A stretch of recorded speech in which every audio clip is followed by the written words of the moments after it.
Hey folks, welcome back. In today's lesson I'm going to show you how to make a very large form on the potter's wheel using the coil and throw method. To be successful with this technique, you're going to need a scoring rib, you're going to need some slip, you're going to need lots and lots of coils. I like the broom handle thick coil, but you can really use any coil size you like. I'm going to go ahead and start with about 20 pounds of clay on the potter's wheel for the base, and they're going to be stacking coils and throwing from there. So I'll go ahead and center this up and we'll get stacking. When coil and throwing, I like to make a nice sturdy base. I have about 20 pounds of clay.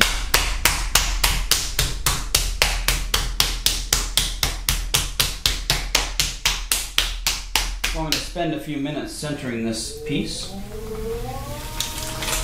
You don't need to start with a lot of clay when you're coil throwing. You can really just almost start with a slab of clay on the bottom, or just start with the largest amount of clay that you can center and comfortably throw.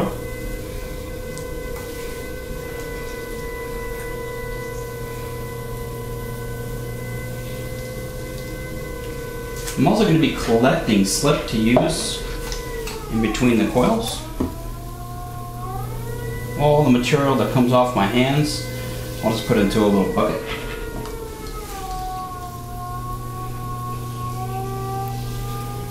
When centering larger chunks, you just make sure to keep your right elbow tucked into your hip so it doesn't move, so the clay will revolve around that steady point.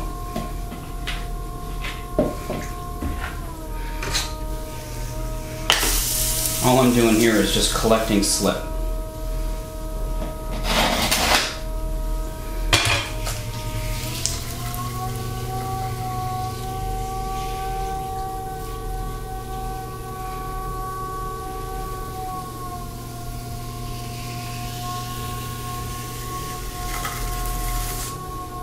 Essentially, I'm just going to be going through my steps. My hands are just slightly spread out. Step number one is just opening the hole right down the middle. I also think it's important when coil throwing to use a very groggy clay. That's something that has some tooth. A porcelain would shrink a lot, and there's a lot of potential for cracking when doing this. You also want to leave the walls very, very thick. And you go ahead and measure the bottom with a needle tool.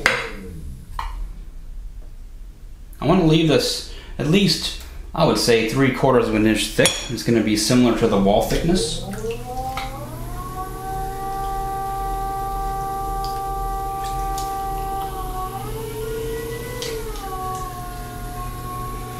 Step number two is just pulling right towards 6 o'clock.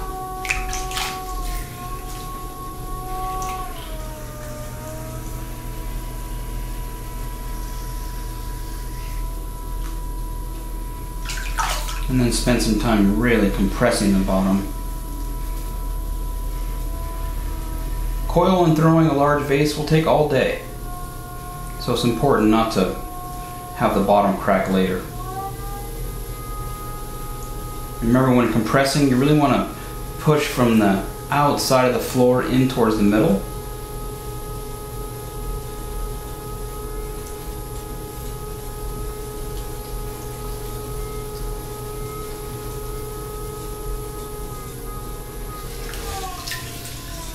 And then go ahead and try to collar the top section in.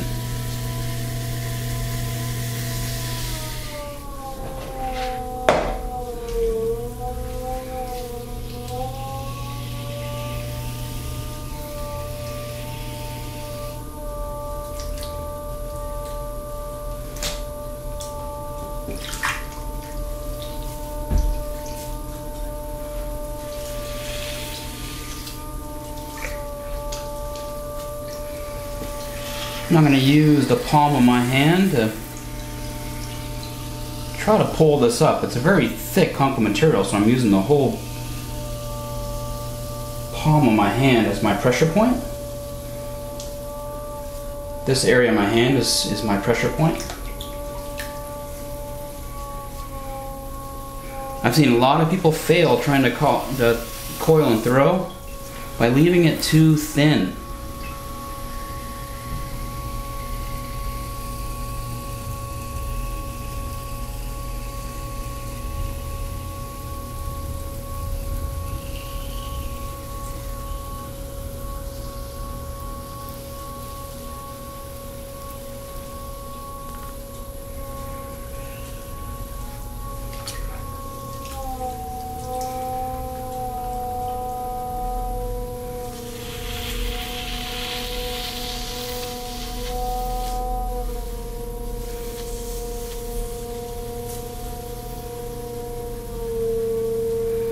This whole bottom section is going to be supporting the weight of the whole jar, not only through the throwing stages, but the drying stages and also through the firing.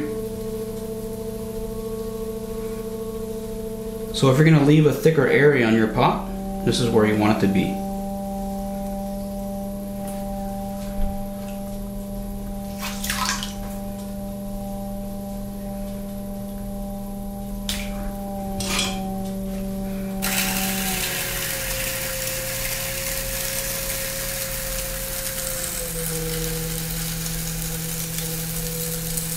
These are really just going to be like a planter shape on the bottom.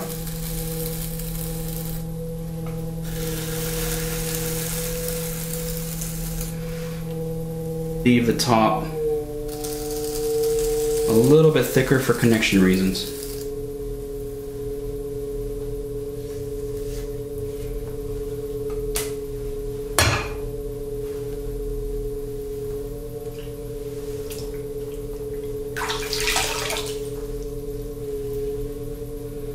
This bottom section is absolutely critical. You can see I left it nice and thick. And it also is a decent form where I'm going to be able to just add coils and work my way all the way up. I'm going to go ahead and dry this up with a torch and come back and start coiling. I'm going to go ahead and dry up the base of this pot with a torch. You can just let it sit and spin, or you can use a heat gun. But I'm going to go ahead and just dry this up until it's like a soft leather hard.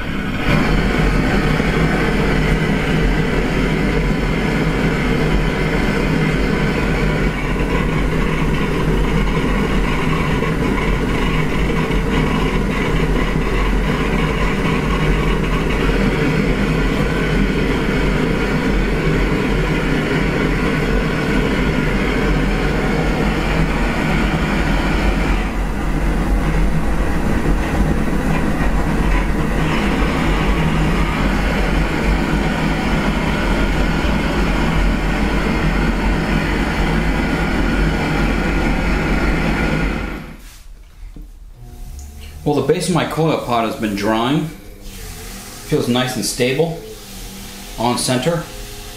It's time to start adding coils.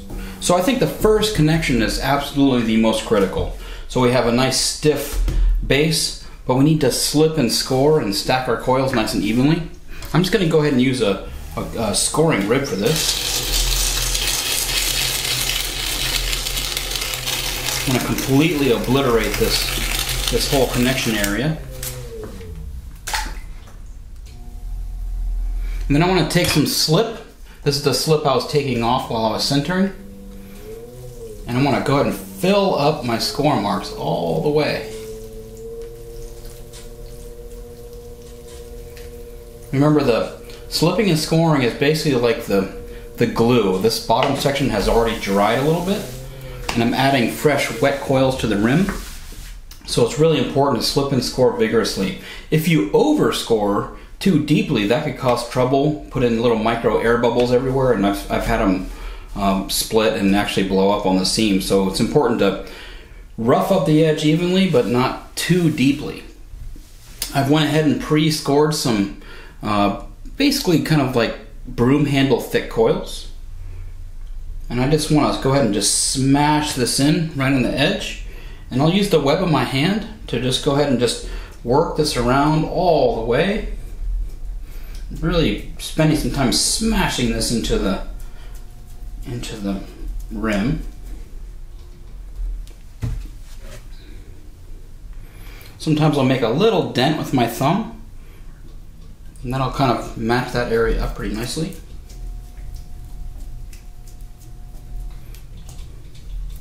That first connection is critical. I'll even go in and beat it down a little bit. Now it's not super critical that you slip and score in between each layer, but I like to do it. And I just keep doing something that works. Just a light score and a little bit of slip.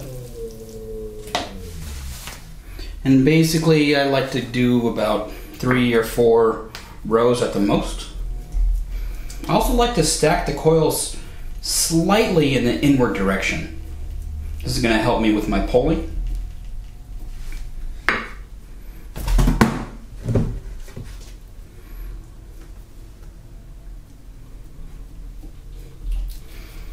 It's allowing centrifugal force to help me pull it up and out.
Okay, I like to stack up the coils basically as far as I can reach down with my index finger to the web of my hand. My middle finger, actually. Now we're ready to pull.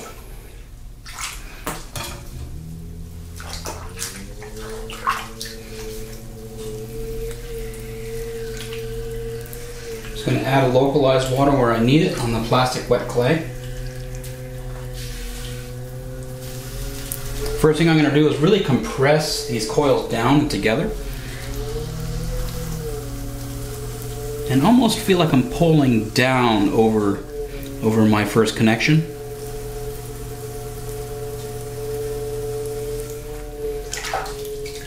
I used to smear the coils together, but it doesn't seem necessary.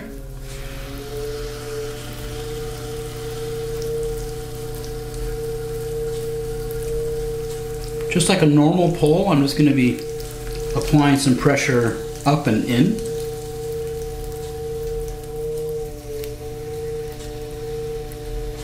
Feeling the clay compress between my fingertips.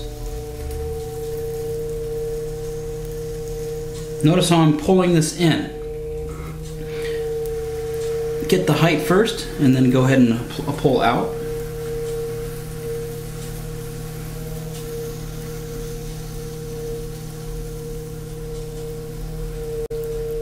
I think I stacked about 10 pounds of coils on top. You don't want to pull too much. You want to keep this nice uniform thickness if possible.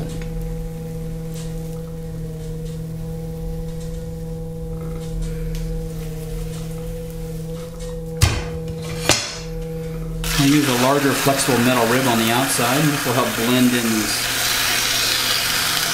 these coils to the form. You can hear how groggy the clay is. It's very, lots of large particles. And here there's 8 mesh grog, there's felcorotic rocks.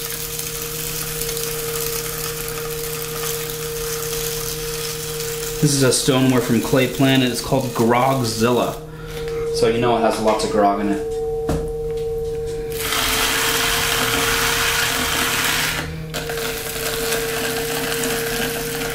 Okay, so I'm following the form from this area all the way up. You can see it's still nice and on center. Sometimes you'll have to needle tool the rim a little bit, but if you stack your coils properly and compress them down, it's not that hard.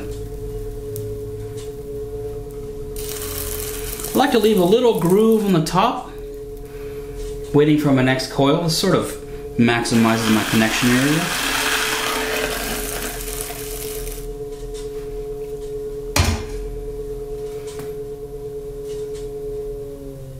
Okay, this is ready for the dryer, and we'll just keep stacking coils until this thing is done.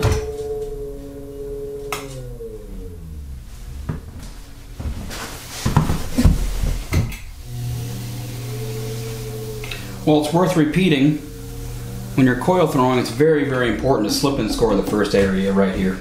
So this area has been dried, it's no longer really flexible, and it's ready to receive my next set of coils. Now the higher up you get and the wider the piece becomes, the more weight you're going to be stacking on the rim.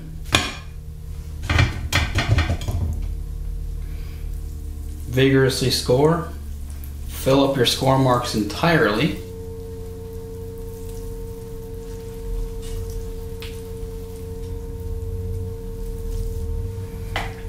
And then start stacking your coils.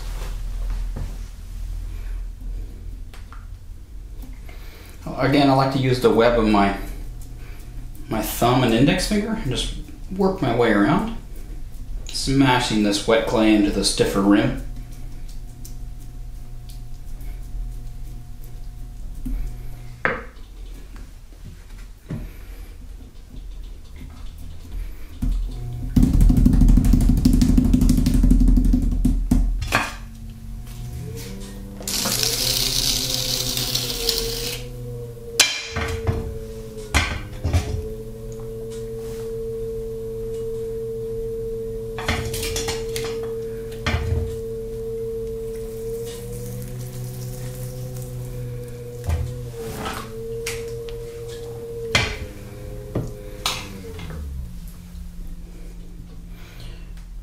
I'm going to stack these coils at a slight angle inward.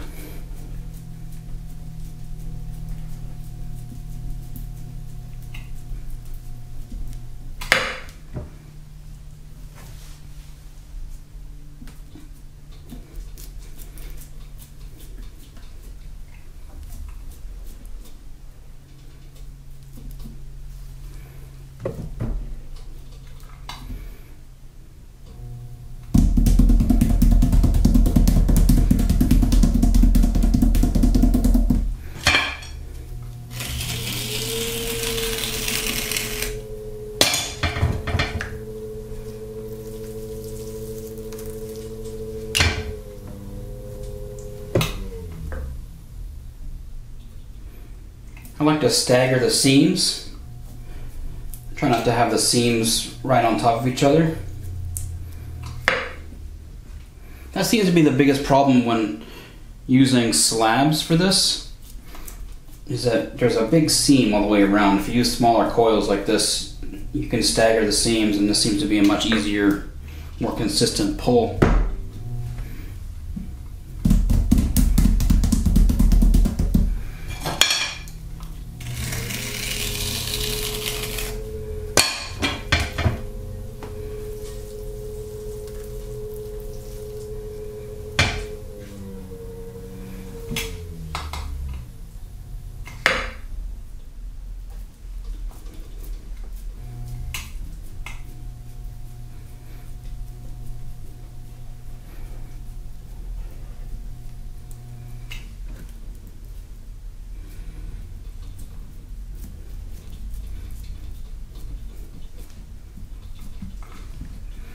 Four coils is a pretty consistent number for me.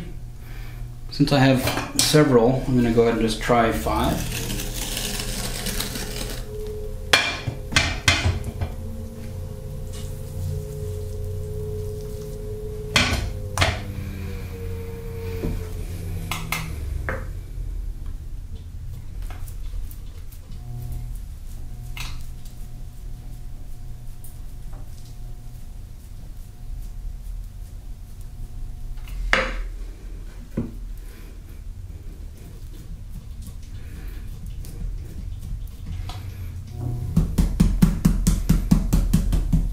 You can see I really stacked these coils inward. It's really going to help me pull up. Use the centrifugal force to my advantage. Remember, your first pull, you're really just smashing this first wet coil down over the stiff base.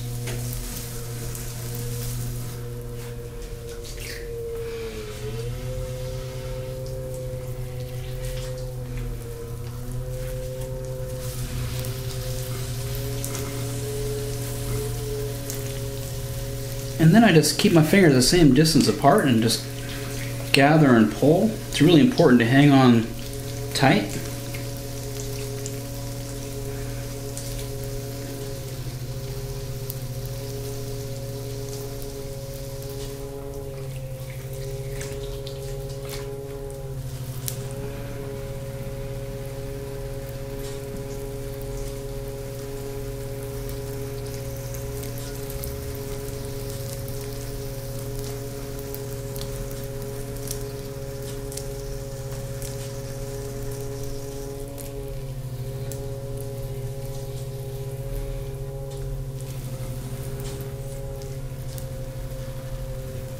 When I'm done pulling, unifying the coils together, I'll get the flexible metal rib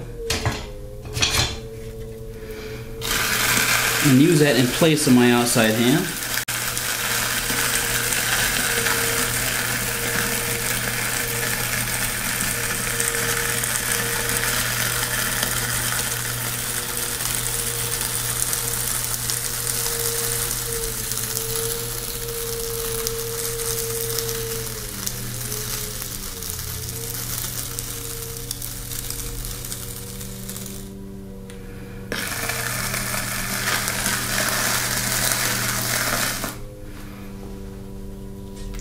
You can see it really looks like a big planter at this point. And coil throwing would be a great way to make a planter. There's no limit to what you can do with coil throwing. No limit size-wise. The only limit really is the size of your kiln.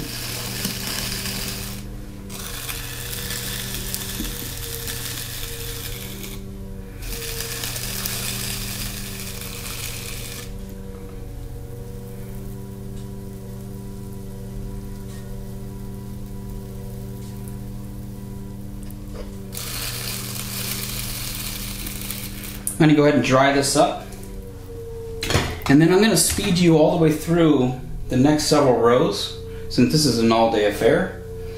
And when I start closing it back in, I'll slow it down again.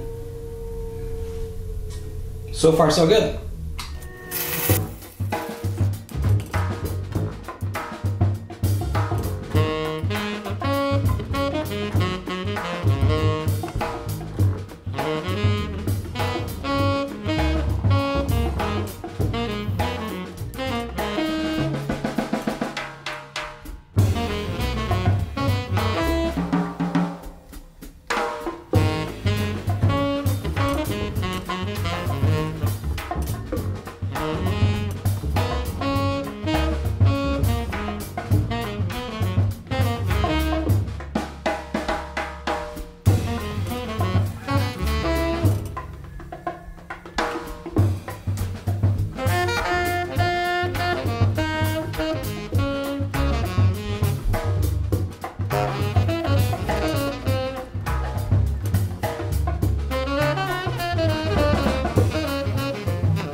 Well, after stacking coils and throwing all day, I've gotten to a point where this form is getting close to done. You can see the angle is starting to come in. I'm just going to follow that angle in and throw a neck with coils. We're looking at about 40 inches tall right now and about 100 pounds of clay. At this point it's getting a little bit tall and uncomfortable. I'm having to stand for the last few. So I've set a couple cinder blocks on the floor so I can stand up and finish the rim a little bit easier. For this last section I'll go ahead and zoom in on my hands and hopefully we'll get this done in the next pull. Well, we're just stacking up the last few coils here for the rim. Remember, I'm pushing down pretty hard with the web of my hand straight into the wall.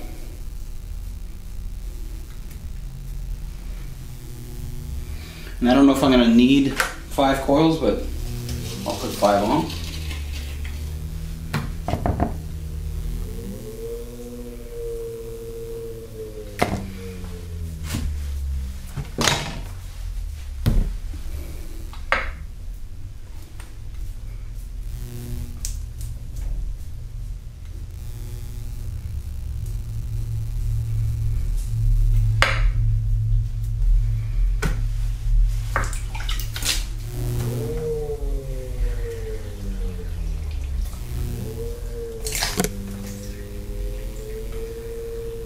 Want to make sure the coils themselves are wet. Remember, the clay that they're stacked onto is considerably drier, so I want to feel like I want to pull this wet clay down over the base and then go ahead and pull it up. I'm also with the web of my hand really right in this area, really compressing down into the wall.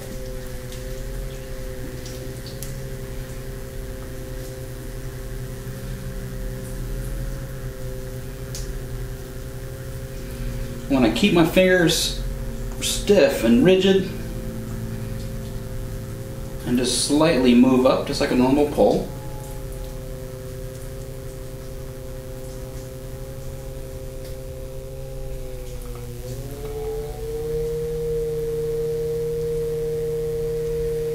It's a little bit harder to anchor. Right now I'm standing on cinder blocks.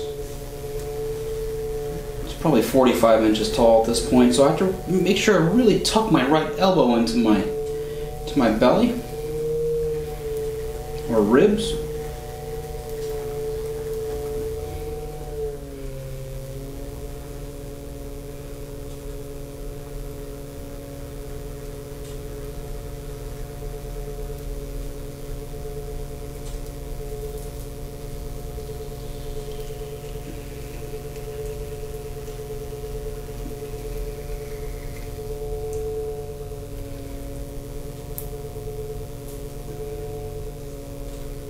It's always better to have a little bit too much clay than not enough.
I'm going to go ahead and chop a little bit of clay off the top.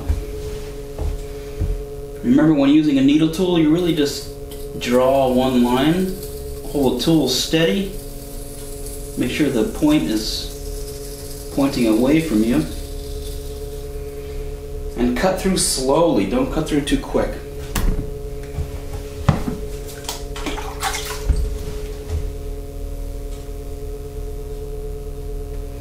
pot this size needs a rim to match. You really need some visual weight up here. It's nothing worse than a big pot with a little tiny rim.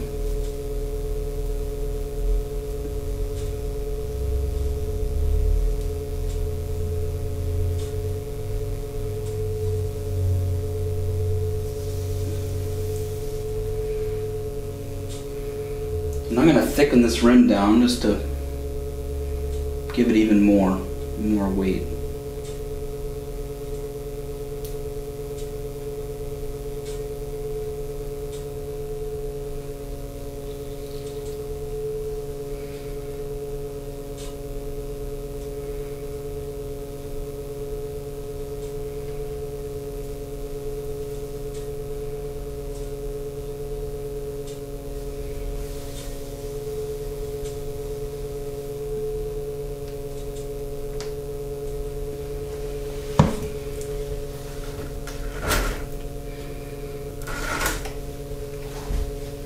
I'll step down off the blocks and work on my form.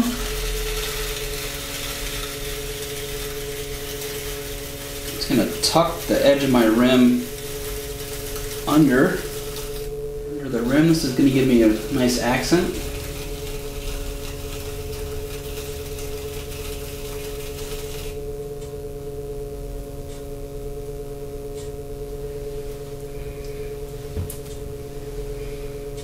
Best part about every move you make in wet clay, it's you can just erase it if you don't like it.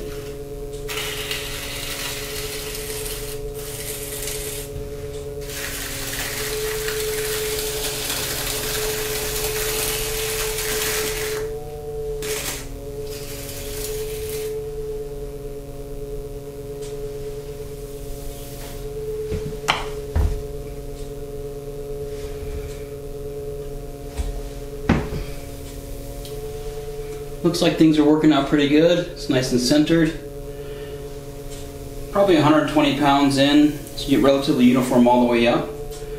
What I'm going to do is step off, take a look at the form, finish the base, and potentially do some sculpting or some windows on the outside of this vase. But for right now, I'm done.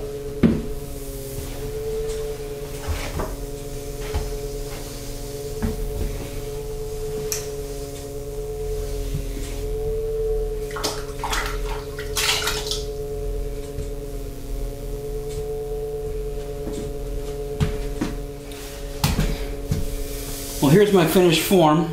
Like any pot, I'm going to need to finish the bottom. Obviously, I'm not going to be flipping this over and trimming it on the wheel, so I just like to use a regular trimming tool or a foot tool and get rid of some of this excess clay and give this pot a nice visual beginning. Just want to make sure my form is nice and continuous.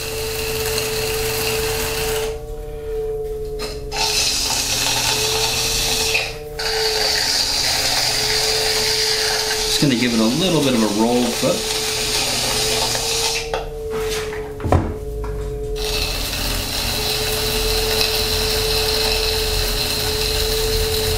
This clay is just super groggy, so it leaves lots of marks. So I'm just going to sponge those out.